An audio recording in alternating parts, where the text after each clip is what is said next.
The new expansion for Hearts of Iron 4 is called Götterdämmerung, and it is out on the 14th of November. Today we're going to talk about one of the brand new features, which is special projects. A special project is Research 2.0, but not only do you research it, you've got advisors that you will assign, which is akin to more Hearts of Iron 2, and you also have a dedicated special projects building for each special project. And I'm going to be trying to be as transparent as possible, tell you what I like about this, tell you what I dislike about this, and I'll make my mind up and your mind up whether we're onto a winner of a new feature or something that maybe needs tweaks. So just an FYI, the UI that you see here is a work in progress. The finished product may look different. You construct special experimental facilities, assign lead scientists, and start special projects here. But with the added ability is that if you capture that special projects building, the enemy could get access to these secrets. Example of a special project is long-range rockets, the atomic bomb, and the land cruiser mega tank. So let's talk about the special projects already in Hoi 4. So we have the super heavy tank, which only a handful were made of them, so technically that's a special project. We have rockets that are very sparsely used and are incredibly weak, but kind of cheap if you do make the right amount of them. But they're not really a winning device, they're kind of like an attrition tool, like a strategic bomber. One of the reasons why many people don't make them. We have nukes that are kind of one-dimensional, need to be reworked, which is something that's just hopefully this expansion will improve upon. And then we have jet aircraft, which if you compare jet aircraft to the most advanced engine, the Engine 4, you tend to find the Engine 4 is actually better than the jet because you can carry more weight with it. And the only advantage from the jet is it gains extra agility, which is only a very small amount of 5%. So once again, from a game perspective standpoint, I want to see more elements interact with the game. Because my fear would be is I'd work on these special forces and half of them are just kind of fluff and they don't really make a massive game impact. In that case, you'd do it once, you'd get the research, you'd experiment with it and find out this new feature, and then never return to it again. So, end of the day, in short, I think these should have a meaningful game impact. The reason I mentioned this now before I actually continue down the dev diaries, I just don't want to kind of spoil myself. I'm going to say what I want, and then I'll see how it's actually implemented. So the 4 different experimental facilities: advanced physics labs for nukes, naval engineering facility, naval, both surface and submarine projects, aerodynamics and aviation, air and rockets, and land warfare, mainly tank and artillery upgrades. And you can see now we've got the new tab up here, which looks like research and industry are paired into one now, and you can see the experimental facilities here. It'd be really cool if these facilities add state modifiers as well, and maybe they would boost some kind of, I don't know, construction or resource guarding in that said state that you build it. That would be kind of cool. And here's an example of the advanced physics facility that has been built in this state. Work in progress. So now you can see that research is broken down. Okay, I was getting a bit confused there. For some reason, I thought this one was showing construction and research, but this is the construction one here, this icon here.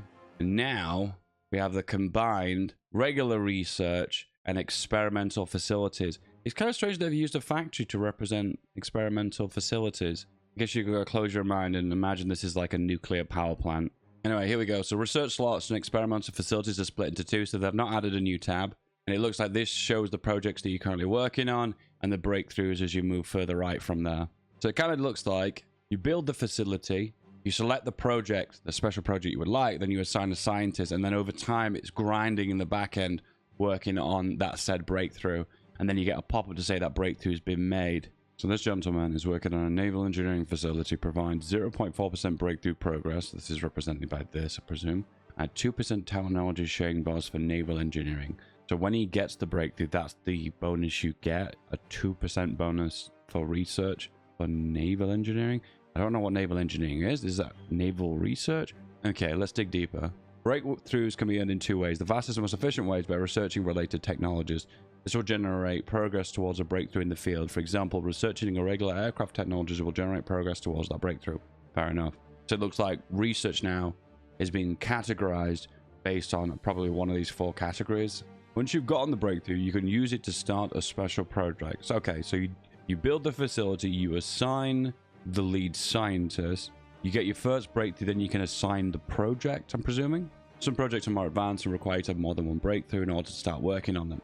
Probably some of the stuff in the late end of World War II, like nukes.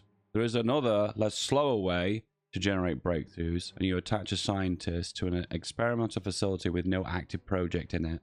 The science will do basic research in the field and generate progress towards the next breakthrough. Okay, so I suppose if you're in a situation where you've got less research slots, like one of the nations that start off with 2, you have less potential for a breakthrough, I suppose, in that circumstance. So I suppose in this case, you still can get a breakthrough, but it will be significantly slower. This shows the progress of the breakthrough. You gain extra progress based on these specific researchers. Oh, but it doesn't just give a flat bonus. It's actually giving extra ticking bonus for researching these set upgrades. So it feels to me like you could load a bunch of upgrades onto a set project to research it. It's all going to come down to, though, are the payoffs worth it? As an example, operations in Hoi 4 is something I very rarely do. Collaboration, government, save a spy. Those are the top ones I do 99% of the time. All the other ones I pretty much ignore. So when it comes down to it, you need to be paid out for the work that you get into it. And it's all going to come down to the bonuses, which we've not seen any bonuses yet. Some projects require 2 fields of expertise, such as rocketry, as well as nuclear warhead projects to make an ICBM scary. Projects take a long time to complete, and they're done in numerous prototype iterations. At the end of each iteration, progress is generated towards the project. So here we have a super heavy howitzer. Land warfare facility. It is a prototype, has major 5 events with a reward, 16% project, and gains you a research bonus for artillery, gains breakthrough with 25% land warfare, super heavy howitzer. I think there's a lot to make out from this to actually know what you're getting. Interestingly here, it mentions that this gentleman, is this a general? I feel like his name looks familiar. Gains 17 experience in land warfare, the super heavy howitzer.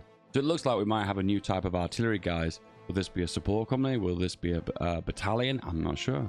Will this just be a passive bonus for regular artillery? That's a possibility as well. You can see the output here is super heavy howitzers cost more. Plus 7% soft attack, which is pretty good. And extra collateral damage. Ooh, collateral damage. What could that mean? It looks like a new stat. When the project hits 100% and finishes, you get the reward.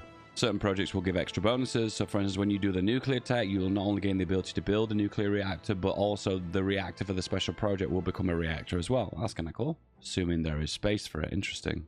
The super heavy railway gun project will not unlock the super heavy railway gun equipment to be produced, but it also spawns one on completion. Okay.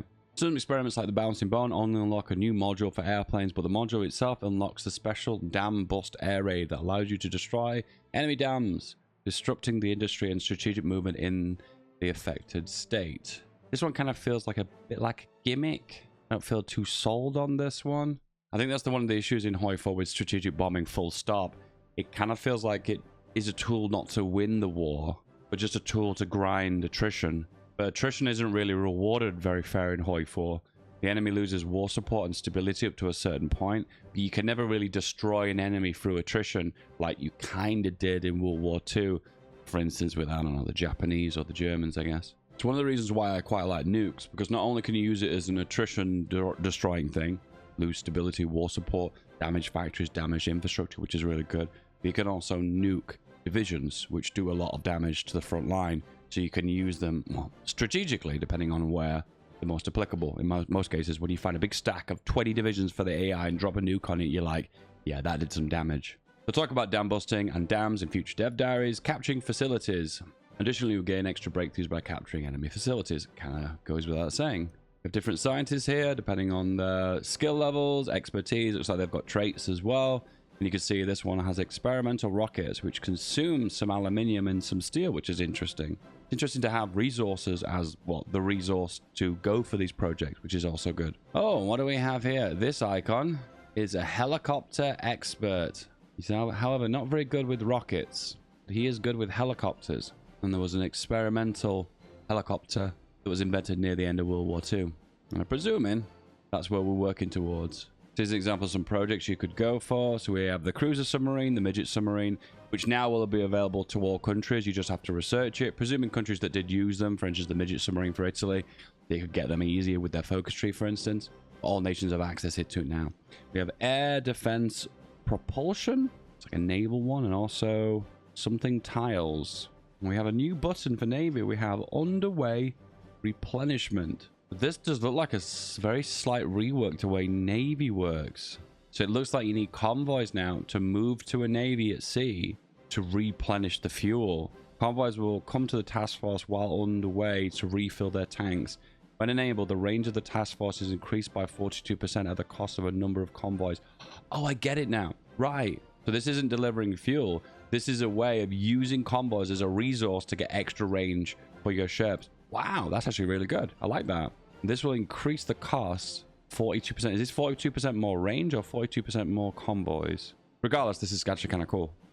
I see unlocking research and new items is something you may use or may not take advantage of, but the idea of unlocking a new button, that's kind of cool. Unlocking actual features baked into the game, that's really cool. Land warfare. So flamethrowers now have been taken away from research, and now they are as a special project. So military engineering vehicles. So this potentially could be more support companies. We have a land cruiser. So this is a super heavy tank. Super. We also have a stronghold network. Oh, it really fascinates me. So what the bonus you will actually get from some of these. It does look like a lot of research, such as flamethrowers, probably railway guns, radar, have now been taken out of the research and been made into special projects. So this research that you'd normally beeline and get really quickly is going to be a lot more difficult to get now because it's going to be locked behind special projects. The V3 multi-charge large caliber propulsion system. Weapon capable of devastation with a bombardment over vast distances. And you can see it here. It is a rocket launch facility. The multi-charge large caliber gun emplacement. That is a mouthful. And you can see here it being used to bombard Britain with a high explosive grenade. Interesting. The Germans have invented catapults. They're going to bomb Dover with those super long-range slings. Changes to old content. Some existing technology had now become hidden, as mentioned before. V2 rockets have been added to special projects now. Flamethrowers, cruiser, midget submarines as well. You get the idea, what I mentioned earlier. Now you can differentiate between normal railway guns and the insane bigger ones. The Gustav and the Dora the Explorer. Dora the Exploder. Alright, so you have the regular one here, and now you have the super heavy one here. You can see the stats difference. What's really interesting is the stats on here are a bit confusing. Annex ratio. What does that mean? Is that in the base game? I don't recall ever seeing that before. Look at the resource requirements. 8 steel, 4 tungsten. The difference is the bombardment is 25 for the base and 40 for the advanced model. The problem is bombardment has a maximum cap anyway. So from my perspective, what difference is this really going to make? Because if you're already hitting the cap anyway and you have a 25% reduction to defense and breakthrough, what's different 40 going to make? If the cap can't go any higher, what difference would that make? I'm just throwing that out there. The word about rockets. So now we have a surface-to-air missile. Whoa! Anti-air rockets. A basic ballistic missile and a basic guidance missile, which looks like a V1. Ballistic missiles are another type of air mission and are not affected by anti-air. No one during the World War II era had the capability to knock these rockets out, so that's something for later. And you can see now they've got a dedicated mission now for rockets. Now there is a video that came out with this dev diary, which showed some content that wasn't a part of this dev diary. And I probably think because the assets aren't complete. So this now is the electronics, and you can see it's been severely simplified. I personally think this is a work in progress. This is nothing like the final product will look like. But if you look really closely now, you can see each of these icons here. I've got like a red or a green band next to it. This one's got a yellow one. And this is meant to indicate if this is research, it will amplify research for a special project in that said field. So in this case, it looks like the yellow ones affect atomic research. So there's all these electronic ones here. And it looks like the red ones are all to do with rockets and radar. So we've got the radars here and the radio. Looks like there's 3 lots of radio down the left, which is different than before. They've simplified the radar, and it looks like we've got a bunch of new fortification engineering technology as well, which is cool. And the final thing that I'm most excited about is, look, now you're actually going to build rockets. So here's my 2 final caveats. I like that you can build these, which is sweet. It's kind of painful that you need to use mills for it, and it is going to cost a lot of resources. But my one requirement is, give us incentive to actually use these rockets. Why not make the special project be actually tested live in the field? When if I build these and I use them, I gain extra points towards my special projects. Because there's not much incentive to make a V1 rocket, which has limited range and limited destructive power, and then eat into my mills, for instance. In that case, it would just be a gimmick. But if I use it and I gain an actual bonus of research for taking part in the project and using and experimenting in the field, that would feel actually rewarding to the player. If you're not already aware, guys, you can pick up this expansion pass with a massive 20% discount off. The link is at the top of the description. Give it a click. and that'll let you take advantage of the new content and future content that's coming up at a massive discount. I don't know how long this discount will be available for, so get it while it's cheap, which is right now. Apart from that, guys, hope you have a good day. And if you want to see more Dev Diary content, don't forget to subscribe to this YouTube channel. Have a good day.